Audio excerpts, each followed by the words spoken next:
Hello friends, इस video में हम बात करेंगे एक अपकमिंग एसएमई आईपीओ की जिसका नाम है वृंदावन प्लांटेशन। तो ये आईपीओ 30 अक्टूबर को ओपन हो रहा है और 1 नवंबर को क्लोज हो जाएगा।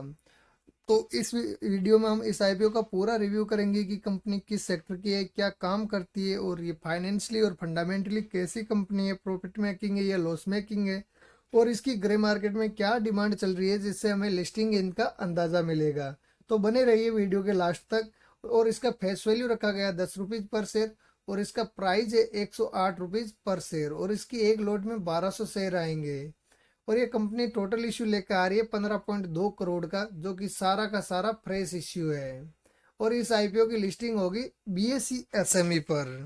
अब बात करते हैं कि कंपनी करती क्या है और किस सेक्टर की कंपनी है। तो 1997 में वृंदावन रोपण को नर्सरी बिजनेस में शामिल किया गया था और कंपनी का मुख्य बिजनेस है लैंडस्केप डेवलपमेंट, यानी कि उद्यान कृषि, प्लांटेशन बागान यानी कि बाग बगीचे में पौधे लगाना, और लैंडस्केप मेंटेनेंस वर्क्स यानी कि भूदृश्य का रख रखाव का कार्य भी करती है।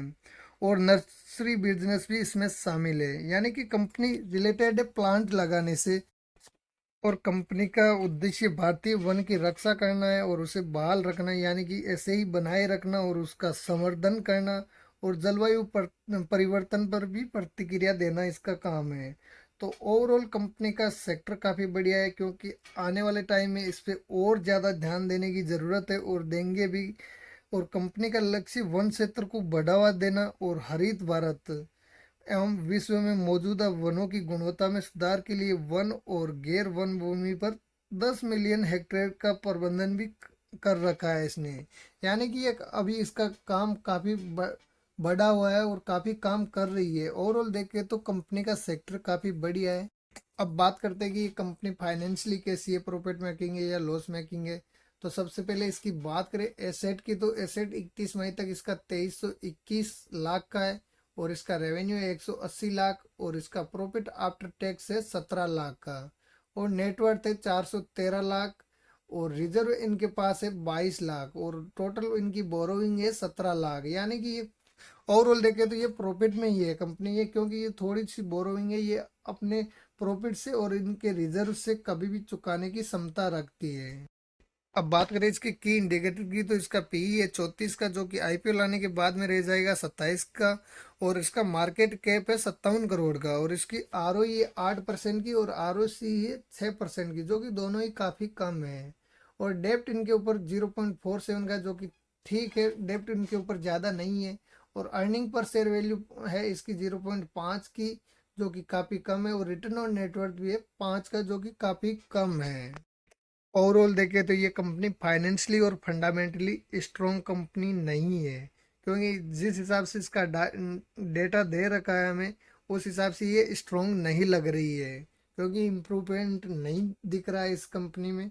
और आरओसी भी काफ़ी कम है, मिनिमम 15% के से ऊपर होती है तो कंपनी को थोड़ा अच्छा माना जाता है, लेकिन इसका 8 और 6% है, जो कि काफ़ी कम है। तो ये उतनी स्ट्रॉन्ग कंपनी नहीं है अभी। अब बात करते हैं इसके ग्रे मार्केट में क्या प्रीमियम चल रहा है जिससे हमें लिस्टिंग गेन का अंदाजा मिलेगा। तो आज की डेट में इसका ग्रे मार्केट में प्रीमियम चल रहा है 40 रुपीज पर शेयर और इसमें 1200 शेयर की लोट है, तो एक लोट पे फायदा बता रहा है 48,000 का। और परसेंटेज वाइज देखे तो लगभग 37% का रिटर्न देने की उम्मीद है, जो कि ठीक है।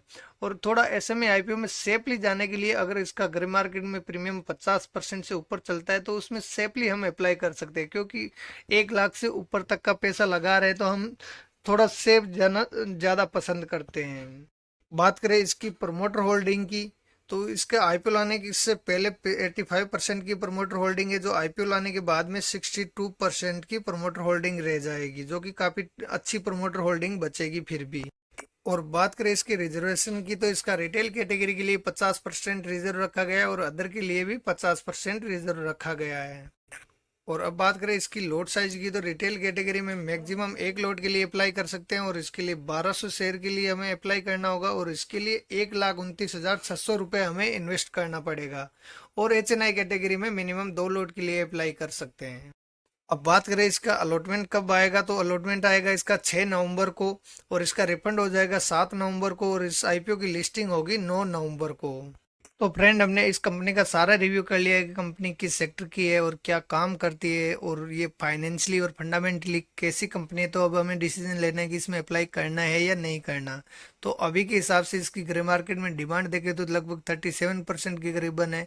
ये अगर 50% से ऊपर जाती है तो हम सेफली इस आईपीओ में अप्लाई करेंगे, और अदरवाइज कम रहेगी या इसकी डिमांड और कम होती है तो हम इस आईपीओ को अवॉइड करूंगा। बाकी आप अपनी खुद की रिसर्च करने के बाद में आप अपना डिसीजन ले सकते हो कि अप्लाई करना है या नहीं करना, लेकिन ज़्यादा ही सेफ जाने के लिए हमें 50% के ऊपर ग्रे मार्केट में इसकी डिमांड चलेगी, तभी हम सेफली अप्लाई कर पाएंगे।